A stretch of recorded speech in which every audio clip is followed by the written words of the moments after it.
Doctor Taqi Usmani حافظہ اللہ نے فتویٰ دیا ہے کہ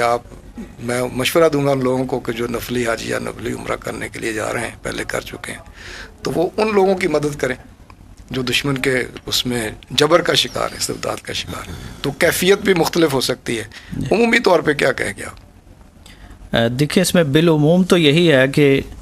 حج یا عمرہ چاہے وہ نفلی ہی کیوں نہ ہو، وہ نفلی صدقے سے زیادہ افضل ہے جی، لیکن حالات کے بدلنے کے ساتھ ظاہر ہے کہ احوال بدلیں گے۔ جی،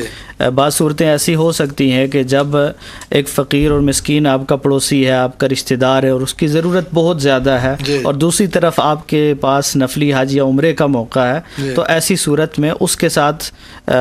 مدد کر دینا وہ کبھی حج اور عمرے کی نسبت زیادہ افضل ہو سکتا ہے، اس میں کوئی شک نہیں ہے۔ جی، لیکن افسوس اس وقت ہوتا ہے کہ جب یہ ایک خاص مافیا ہے جی، جی، جنہیں قربانی کے موقع پہ یہ یاد آتا ہے کہ جانور ذبح کرنے کی کیا ضرورت ہے، یہاں پانی کا کولر لگا دیتے، جی، جنہیں حج کے موقع پہ یاد آتا ہے کہ بیٹیاں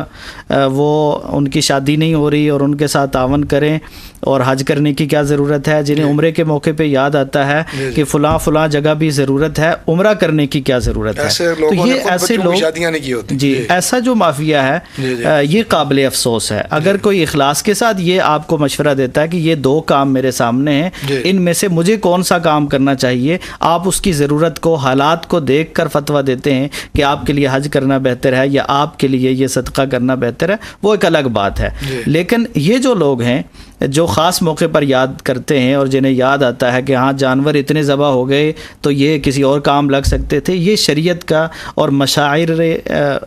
جو اللہ تعالیٰ کی طرف سے مشاعر اسلام ہیں ان کا انکار کرنے والے لوگ ہیں حقیقت میں، اور اس پہ قدغن لگانے والے لوگ ہیں۔ تو ایسے لوگوں کی تردید ضروری ہے۔ آپ دیکھیں کہ اگر ٹھیک ہے بیٹی کو شادی کی ضرورت ہے یا فقیر کو کھانے کی ضرورت ہے یا مسجد میں اخراجات ہیں، مسجد کا تو خیر وہ نام نہیں لیتے، باقی چیزوں کا ہی لیتے ہیں، تو یہ سارے اخراجات اس وقت بھی ہوتے ہیں جب ہم عید کی شاپنگ کر رہے ہوتے ہیں، یہ ساری ضروریات اس وقت بھی ہوتی ہیں جب ہم یوم آزادی منانے کی تیاریاں کر رہے ہوتے ہیں، یہ سارے اخراجات اس وقت بھی ہوتے ہیں، یہ ضروریات اس وقت بھی ہوتی ہیں جب ہم شمالی علاقوں میں اور پتہ نہیں کہاں کہاں سیر کے لیے بلکہ بیرون ملک جا رہے ہوتے ہیں گھومنے پھرنے کے لیے، تو یہ ضروریات اس وقت بھی ہوتی ہیں۔ یہ ضروریات اس وقت بھی ہوتی ہیں جب ہمارے بیٹے یا بیٹی کی شادی ہو رہی ہوتی ہے کہ ہم وہاں کس طرح بے دریغ خرچ کرتے ہیں، فضول خرچی کرتے ہیں، ریاکاری کرتے ہیں، اس وقت بھی یہ ضروریات ساری ہوتی ہیں۔ سیالکوٹ کی شادی کا دیکھ رہے تھے منظر جی، وہ لاکھوں روپے اور موبائل اور وہ لٹائے جا رہے ہیں، پھینکے جا رہے ہیں۔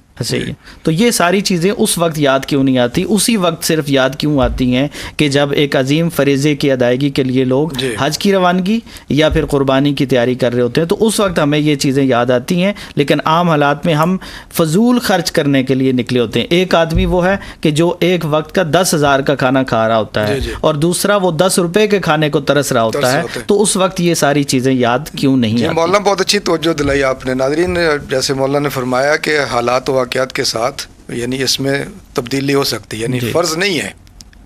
یہ نفل عبادت ہے۔ عمرہ بھی آپ نے پہلے کر لیا ہے، حج بھی کر لیا ہے، تو پھر جیسے میں نے حضرت مولانا ڈاکٹر تقی عثمانی صاحب کا ابھی جو فتویٰ فلسطین کے بارے میں وہ میں نے آپ کے سامنے رکھا ہے، اس طرح اور حالات ہو سکتے ہیں، آپ کے گھر میں، محلے میں، آپ کے رشتہ داروں میں کوئی حالات ہو سکتے ہیں، تو اس وقت اگر آپ اس کو ترجیح دیتے ہیں، ان کی مدد کرتے ہیں، تو آپ کا رب کا معاملہ ہے، آپ کی نیت کا معاملہ ہے۔ لیکن اس کو عمومی حکم کے طور پر لینا اور ایسے موقع پر ان باتوں کو اچھالنا اور پھر شاعر اللہ کا نعوذ باللہ مذاق اڑانا یا اس کی طرف لوگوں کو بے رغبت کرنے کی ناکام کوشش کرنا، تو یہ دین سے محبت نہیں ہے اور یہ دنیا سے بھی محبت نہیں ہے، اس میں دنیا میں برکت نہیں آتی۔